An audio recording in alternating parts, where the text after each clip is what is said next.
Ooh, my butt is getting warm. It's got a heat seater. Good grief, a seat heater.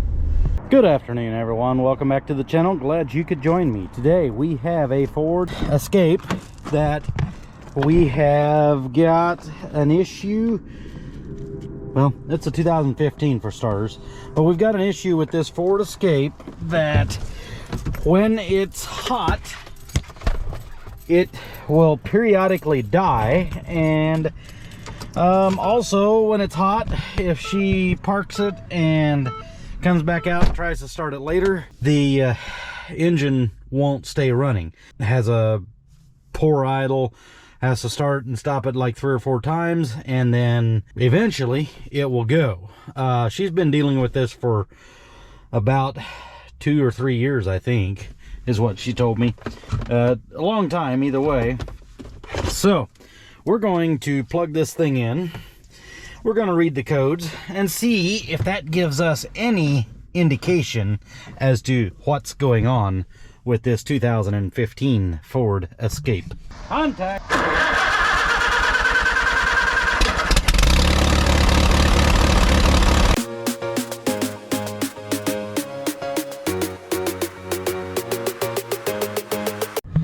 Turn the radio off. All right, we've got our scan tool hooked up. Looks like we have a 1.6 liter inline 4 EcoBoost. It has the GTI, so it's gas turbocharged direct injected. Let's go ahead and just right off the bat, let's do an engine code scan. So codes menu, let's go with let's just go with memory codes. Alright, so we have a fuel rail system pressure too low, bank 1. Fuel rail pressure sensor B, circuit low. Engine coolant bypass valve C, control circuit open and pending. Engine coolant bypass valve C. Well, we do have a fuel rail system pressure issue, it looks like, and looks like we've got a sensor B circuit low, so we could be looking at a bad fuel rail pressure sensor or a wiring problem of some kind.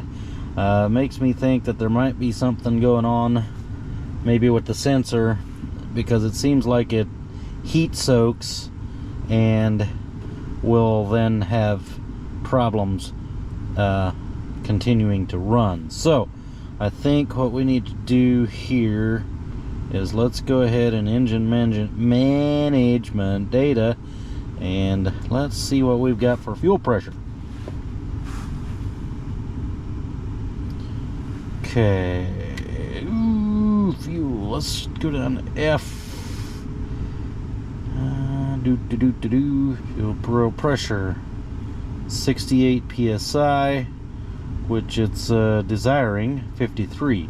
Alright, so I think those are what we're going to need to be monitoring to see if when it starts to act up. I'd like to know what the fuel rail pressure does, and is it related to the fuel rail pressure, which I am almost positive it is. Whether it's a fuel pump, or maybe it's a fuel rail pressure. Fuel pump monitor, fuel rail pressure. Okay. So there's the voltage, there's the PSI is the actual, this is the desired. And I wish I could see all of it, but anyway, let's go ahead and starting the engine. It is fairly cold, and as we can see, it did take a little bit for us to gain the pressure that we wanted, but we are building the pressure we want. So let us take this thing on a test drive and let us see what we've got. Today what we're gonna do is diagnose it. We're not going to do a whole lot of repair work this afternoon. She just wants to know how much it's going to cost and what it's going to take. So, can we figure it out or can we not? All right, let's fasten the seat belt for our safety and to shut that sensor up. Ooh, my butt is getting warm. It's got a heat seater. Good grief, a seat heater. All right, monitoring fuel pressures. They're remaining fairly close to the same. She did say that she very seldom has a problem when it's cold, or never has a problem when it's cold. It's always when it's hot, and she comes back out to check it out later. So let's get her up to temperature and get it back to the shop, leave it set for a little bit, and see what happens. Meanwhile, we'll be monitoring our pressures there and just see if anything happens there that could be of suspect. I think we'll take it inside the shop, and while it's soaking, we'll go ahead and check our wiring, just make sure that we don't have anything going on there, and then I'll do a little research on the codes on the data line, just to familiarize ourselves with the codes and what the set criteria is and all that.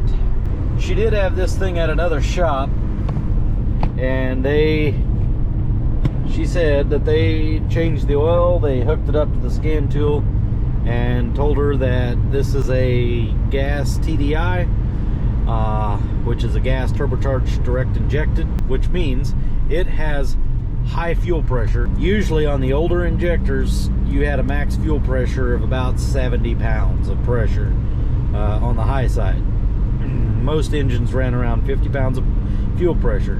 These here have a have a low pressure system and a high pressure system, similar to a diesel engine. And if you understand how a diesel engine works, it has low fuel pressure coming up to the high pressure pump, which then in turn builds pressure to the injectors of whatever PSI. On the case here, what we're seeing there is we're seeing, 1,600 pounds of pressure for fuel pressure up to the injectors. What you can have happen with that is that if that system happens to bleed back, or they also have some issues with heat soaking, because it's gas, heat soaking a little bit and can cause a vapor lock. The other thing you can have is if we have a gas injector that is leaking and drops the fuel pressure, you can have a problem similar to this. So maybe we have a fuel injector leaking. We might actually have a pump problem, or we have a fuel rail pressure sensor problem of some kind that we don't know. We'll have to do a little digging and figure it out. Guys, I apologize. I did not hit record, and I'm sitting here talking to you guys like I had hit record. Well, I'm sitting here editing this video and I figured out that I failed to mention that I did test the engine by starting it, and it died on me. It did exactly what the customer said that it did for her. So we are now starting here after it died. I had thought I hit record and I didn't.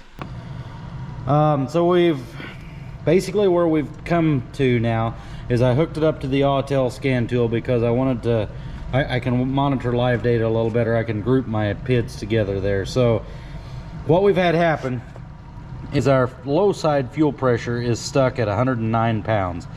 And if we remember, we had a code for the fuel rail pressure sensor, which is on the low side. I thought that was the high side, but it's on the low side according to online data. So what we need to do, so basically what I think is happening here is I think that our low side fuel rail pressure sensor is bad. The fuel pump control module is trying to pull back pressure to get this thing back to 91 pounds of pressure, and it's still telling the computer that it needs 100 and it's got 109 pounds. So it eventually pulls back enough that it drops our low side fuel pressure. The reason I know that that sensor has got to be off is because our high side is lower than our low side.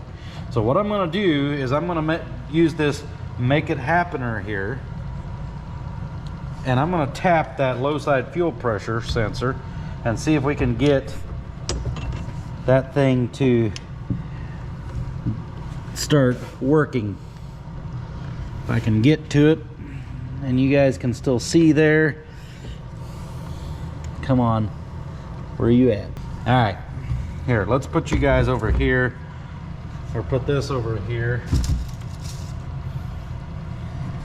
and I'll show you guys where that fuel rail pressure sensor is at. Right down there. And we're going to take this pry bar and kind of tap on that thing. And while I'm doing that, if you guys would want to watch our live data here, and let's see what happens. My guess is you might see it drop.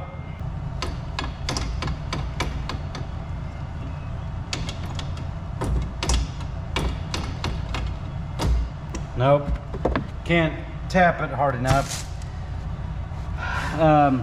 We could test our circuit, but Ford has an updated fuel rail pressure or low fuel LFP sensor anyway.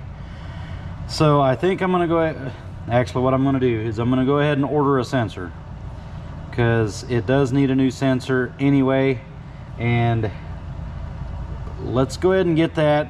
Let's see if that fixes our problem. I'm pretty sure that's gonna fix our problem, because I think, like I said, I think that that's gonna be where our issue is gonna be at. All right, so let's try starting this thing again. There we go, back to 0. Okay. See, it's really slow to respond. So now we're showing a 0 pressure. So I think, yeah, I think we have a bad sensor. Let's go ahead and get a sensor, get that thing checked or changed, and I think that's going to take care of our problem. We do have a bypass valve control circuit, and I think that that is going to be a problem in the coolant bypass valve. It's a very common problem that these things have. So I think that's going to be a problem as well. Whether they want to fix it or not, I don't know. I'm not sure how much money they want to spend on it. So we'll check it out, and I'll let you guys know what they decide.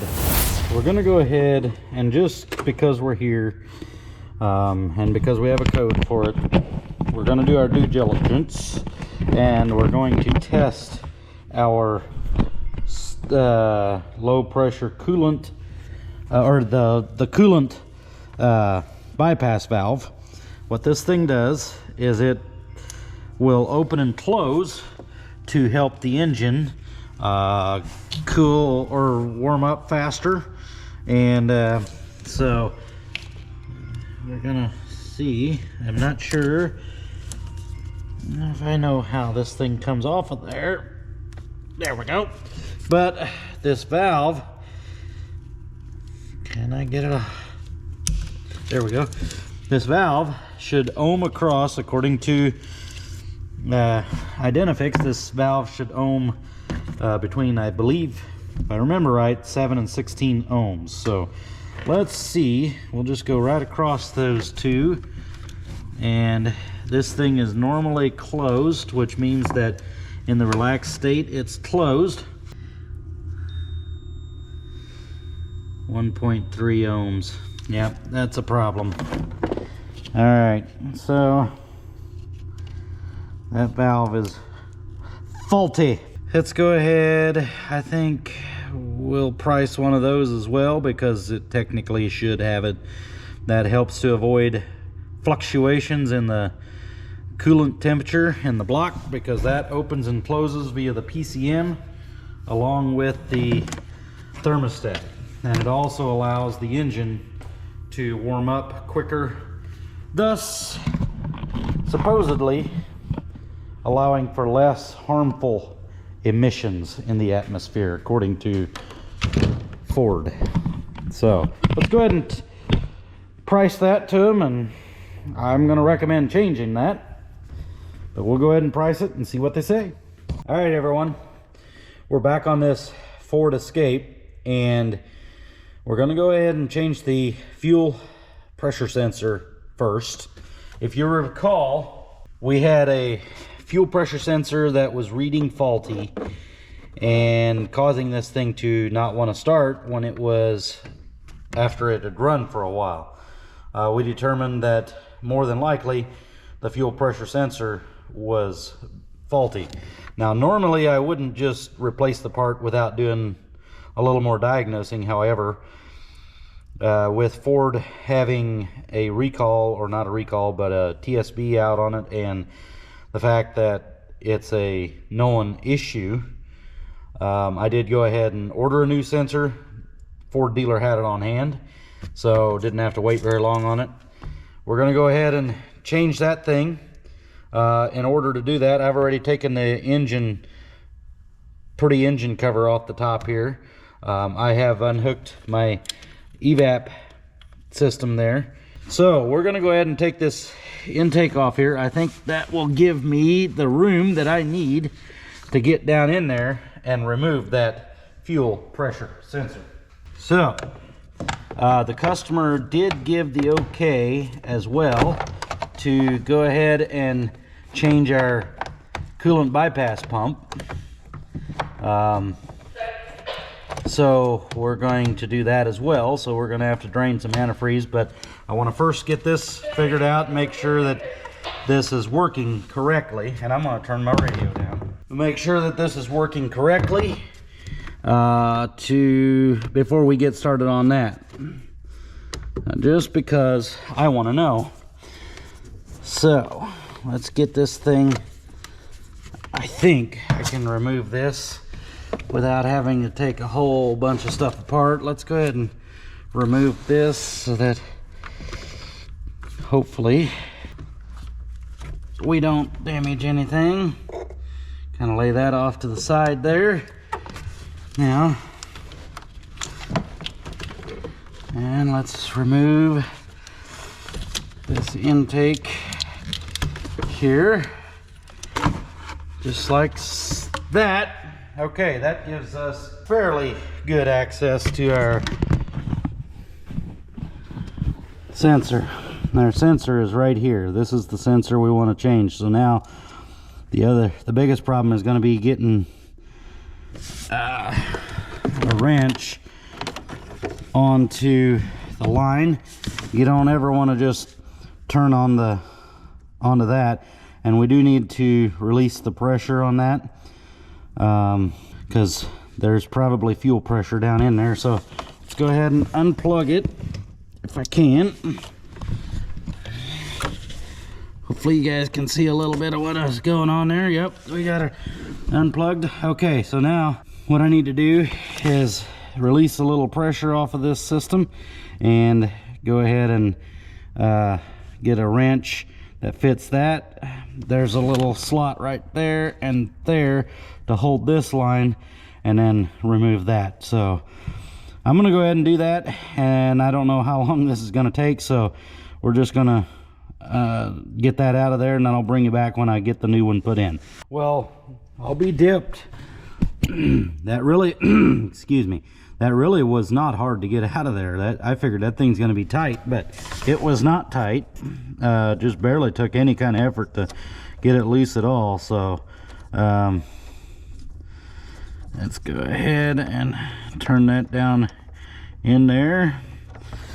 Let me get my ratcheting fingers down in there. Excuse me, my throat is bothering me here. Allergies. That time of the year. Okay. All right, now this is a 13 millimeter wrench that goes there, and that will hold our fuel line and keep it from trying to turn. Okay, let's go right there. Hopefully you guys can see. I know you're probably bumping you around a little bit, but it's tight.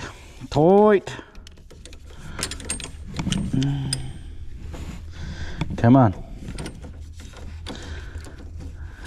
Okay, and then the sensor takes, there we go, 15/16.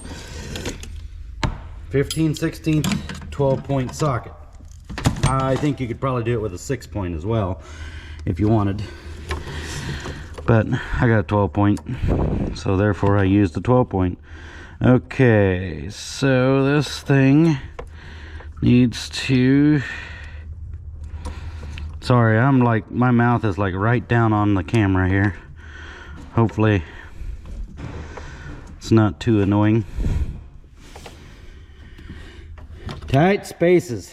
All right, let's put this back on, the vacuum line there. Let's get this out of the way. Let's get our intake hose put back on. Let's fire it up and see if we've made a difference at all. Everything is connected except for this. Come on. This pops in there, then this locks down. That keeps that from coming from togetherness. And then we'll tighten our clamp up here.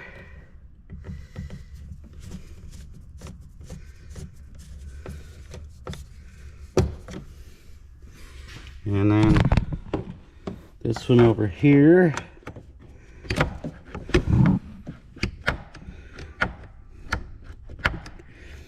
Come on. All right. Everything's tight. Now, let's get this out of here. Okay, we were getting her hooked up to the scan tool, and if you recall, what happened before was, let's go ahead and turn the radio off. Okay, what happened before was we were having issues with our fuel pressure sensor reading faulty. So, let's hook up to the scan tool and see what we've got. Well, would you look at that? Low side fuel pressure and PSI. We want 91.3. We have 91.2. There you go.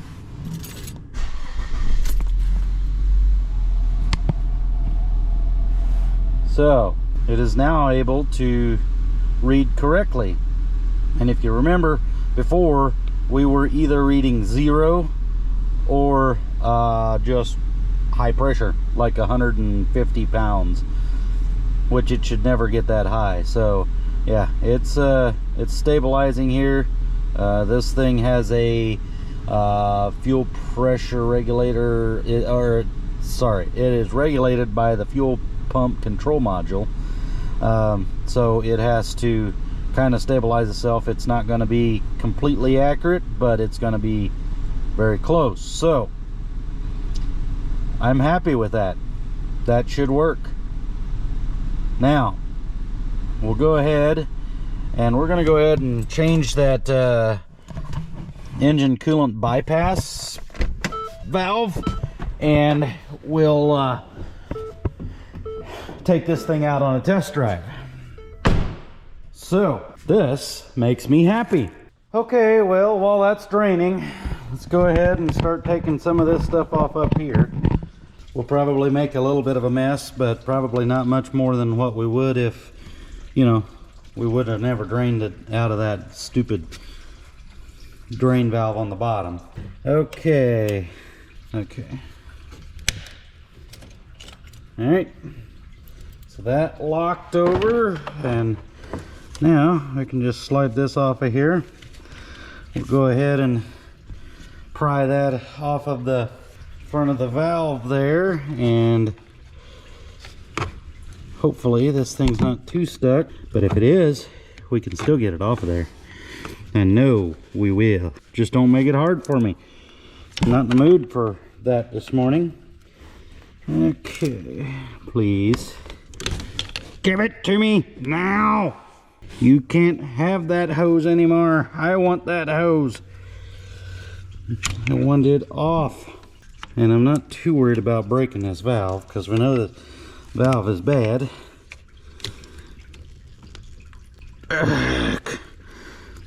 But I am concerned about breaking the rest of the pieces surrounding this thing. Okay, there.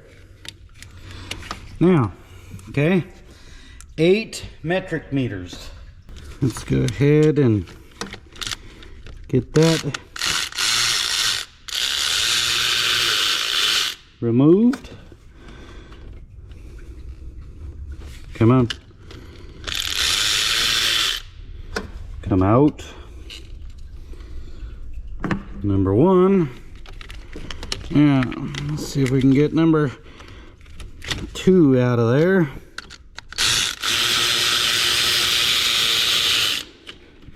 Hey,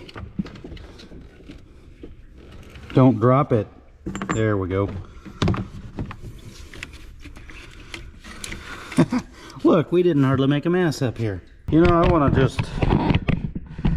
just because we can, we're going to double check our ohms here.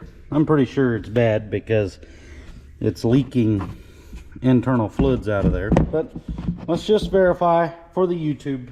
All right, ohms, and then we'll check to make certain that our meter works. Hopefully you guys can see that. It do. All right, so 9.5, 9.6, 1.5. There we go. That's all we needed to know. Junk. Okay, now let's get this thing back down in here. See if we can get things started threading back on there. Sorry you guys couldn't see. All right, now let's see if I can get these down in here without dropping them into the abyss, into the belly of the beast, as they say. All right, not make that one tight because we still got another one to go.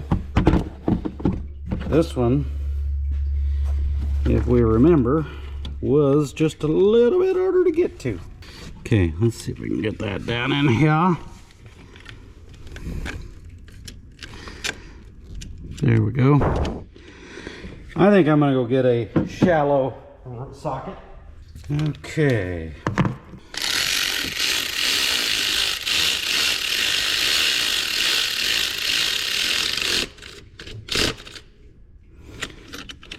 That is in plastic, so very lightly torque it, not very hard. Okay, now let's go ahead and slide this in across there. Go, please.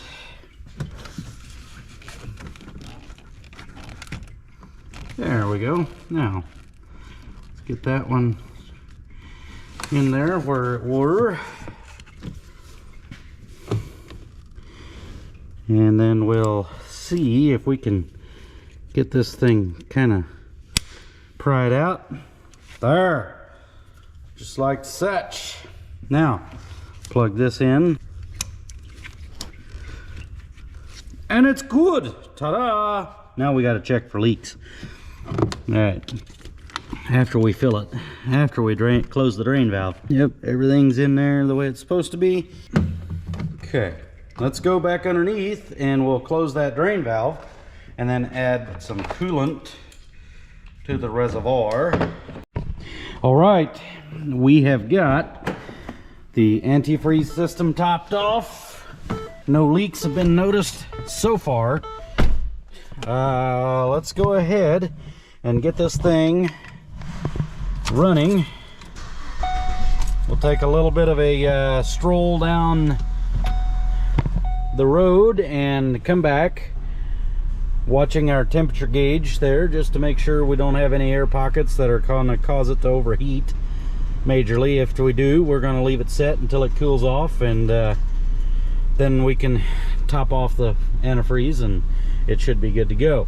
So let's get this thing down the road.